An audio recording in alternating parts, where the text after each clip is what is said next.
देखो इस क्वेश्चन में क्या बोला है ना, ये जो सवाल है ये क्लास 10 का ट्रिग्नोमेट्री का सवाल है। देखो इस क्वेश्चन में क्या बोल रहा है कि यदि किसी 18 मीटर ऊंचे 5 तले मकान की क्या चीज दे रहा है, देख छत से देखने पर एक मीनार के शीर्ष का उन्नत कोण 45 डिग्री है और मीनार के निचले सिरे का अवनत कोण 60 डिग्री है, तो मीनार की ऊंचाई क्या है ना। ऐसा क्वेश्चन में हम बताए थे कि किसको ऊंचा करना है और किसको नीचा करना है, ठीक है ना। तो देखिए पहला क्वेश्चन क्या बोल रहा है कि 18 मीटर ऊंचे 5 तले मकान की छत से, 5 तले मकान की छत से, तो ये मान लीजिए अगर हम 18 मीटर मान लेते हैं कि ये 18 मीटर मेरा छत है ऊंचा, ठीक है ना। तो यहाँ इसका छत से कहाँ होगा, यहाँ होगा। छत से क्या देख रहा है, मीनार को देख रहा है।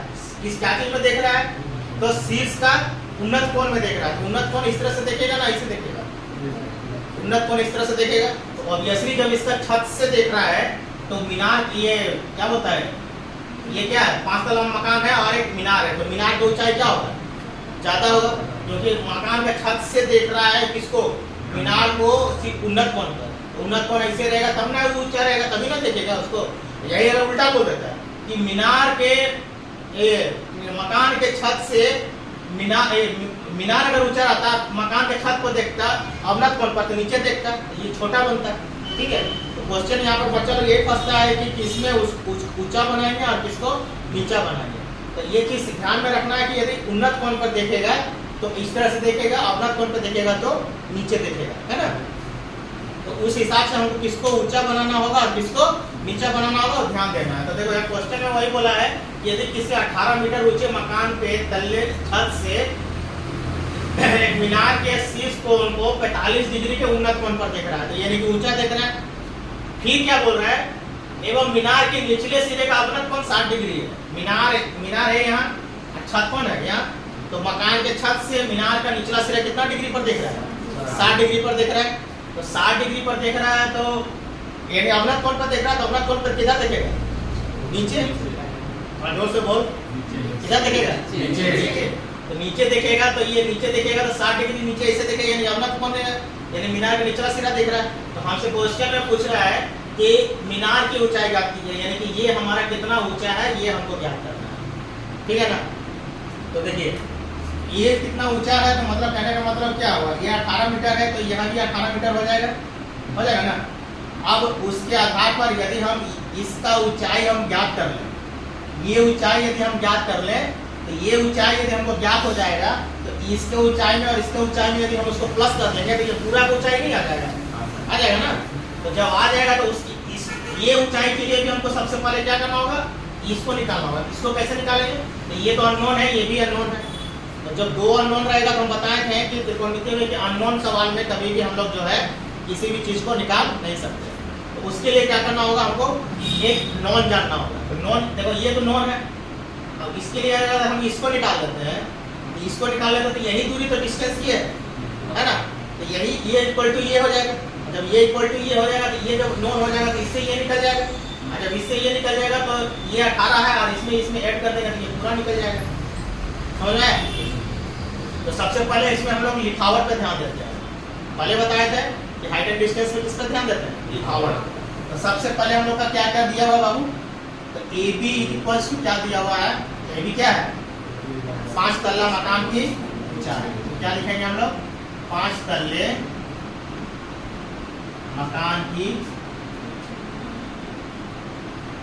ऊंचाई कितना दिया हुआ है, 18, ठीक है। उसके बाद क्या है, ये हम सीडी को माने हैं ना, सीडी को क्या माने, सीडी को क्या माने, मीनार की ऊंचाई। सीडी को क्या माने हैं, मीनार की ऊंचाई,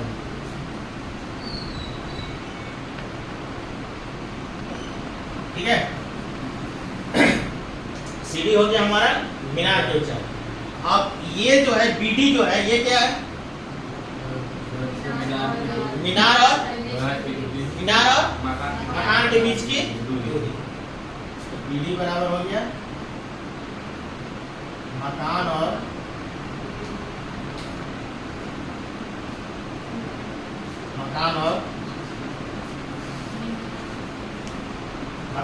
मीनार के बीच की दूरी। ये तो पता नहीं हमको, तो मान लिए कि वो क्या है, x मीटर। ठीक है, इसको क्या मान लिए, x मीटर। और एंगल CAP, एंगल CAP बराबर कितना डिग्री है, 45 डिग्री। और एंगल PAD बोलो या DAP बोलो, कितना डिग्री है, 60 डिग्री। आइए इसका क्या हो गया, एकांतर कोण, यानी कि इसलिए ये कोण बराबर क्या होगा, ये कोण, क्योंकि हमको इससे मतलब है, इसको निकालने के लिए इसलिए हम लोग इसको हम लोग नहीं लेते हैं। ठीक है, इसमें हम लोग एकांतर कोण को इक्वल करके लेते हैं, यानी कि angle PAD equals to angle ADB या BDA, ADB। ठीक है, अब देखिए, अब साफ लिखा गया स्ट्रक्चर, तो इसी पर ध्यान देना है कि जब स्ट्रक्चर लिखा जाने के बाद फिर उसके बाद बनाने में कोई ये नहीं। तो देखिए, अच्छा CD बराबर हम लोग क्या माने, मीनार की ऊंचाई इक्वल्स टू हम लोग मान लेते हैं इसको, अरे इसको कुछ ऐसे रहने देते, CD का मान वैल्यू निकाल दो।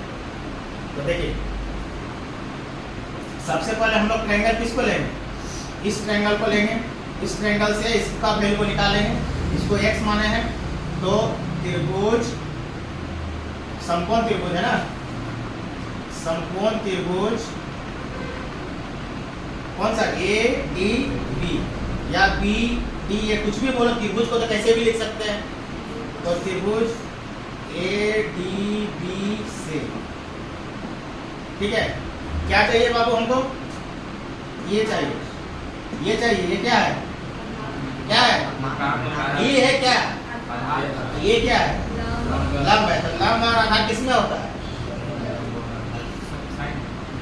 लंब बटा आधार किसमें होता है, tan में। ध्यान रखिएगा, इसमें यही ध्यान देना है इसमें कि हम लोग को जो है, बच्चा लोग यही फंसता है कि आखिर क्या लगाएंगे, साइन लगाएंगे, tan लगाएंगे, cos लगाएंगे। तो पहले बता दे रहे हैं कि जो चीज दिया हुआ है उसी के आधार पर हमको उसको लगाना पड़ेगा। तो ये मान लीजिए ये क्या है, लंब है, तो यानी कि आधार है, लंब और आधार किसमें होता है, tan में होता है। tan कितना डिग्री लगाना होगा, 60 डिग्री। तो tan 60 डिग्री इक्वल टू लंब बटा आधार। लंब क्या है, AB है, आधार कितना है, BD है। और tan 60 का वैल्यू कितना होता है, √3। AB का वैल्यू कितना दिया हुआ है, और BD बराबर, BD को क्या माने, x। पाइसियम कर देंगे यदि हम, तो क्या निकल जाएगा हमारा, √3x इज इक्वल्स टू 18। इसीलिए x इज इक्वल टू 18 बटा √3, है ना। इसको रेशनलाइज कर देंगे, √3 बटा √3 क्या आ जाएगा, 18 √3 बटा √3 को √3 से गुना करते हैं तो क्या होता है, रूट हट जाता है, 3 संख्या रह जाएगा खाली, 3 छक 18, यानी कि 6√3 मीटर जो आया वो क्या आया, BD का, यानी कि मकान और मीनार के बीच का दूरी, डिस्टेंस आया। तो ये निकल गया, तो ऑब्वियसली क्या होगा, BD is equal to AP, दोनों तो एक ही है ना। इसीलिए BD is equals to AP is equals to 6√3 metre. ठीक है, तो यानी कि ये भी 6√3 मीटर हो गया। अब बोलेगा सर कैसे हो गया, तो ये ट्रायंगल, ये रेक्टेंगल है मान लो, यदि रेक्टेंगल इसको मानेंगे तो आमने सामने क्या होता है, बराबर होता है, आमने सामने हो जाए बराबर और समानांतर होता है। ठीक है, अब ये हमको पता हो गया, तो ये पता नहीं हो जाएगा कौन सा ट्रायंगल लगाना होगा, CAP। तो ट्रायंगल CAP से कितना लगाना पड़ेगा, tan 45। tan 45 क्या लगाएंगे, लंब बटा आधार, यानी कि AP बटा लंब बटा आधार, CP बटा AP, CP बटा AP। tan 45 का वैल्यू कितना होता है, 1। CP का वैल्यू हमको नहीं पता, AP का वैल्यू कितना है, 6√3। Therefore CP is equal to क्या हो जाएगा, 6√3, है ना, बाइसेम कर देने पर। ठीक है, CP का वैल्यू निकल गया, ये कितना निकला, 6√3 मीटर। और ये 18 है और ये 6√3 है, ये पूरा, तो C T is equal to हम लोग कैसे लिख सकते हैं, therefore C T is equal to क्या लिख सकते हैं, C P plus P D, C P plus P D. C P का वैल्यू कितना निकाले हैं 6√3 और पी डी का वैल्यू कितना निकाले हैं 18, है ना। तो दोनों को क्या करेंगे, ऐड कर देंगे।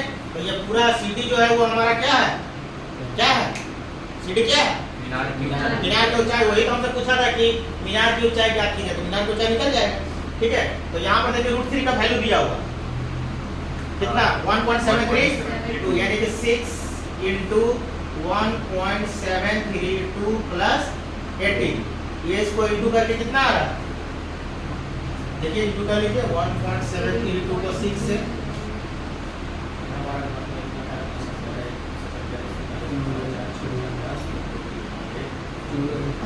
10.392 कितना है यार, कितना है ना 10.392 प्लस 18, इसमें प्लस कर दीजिए,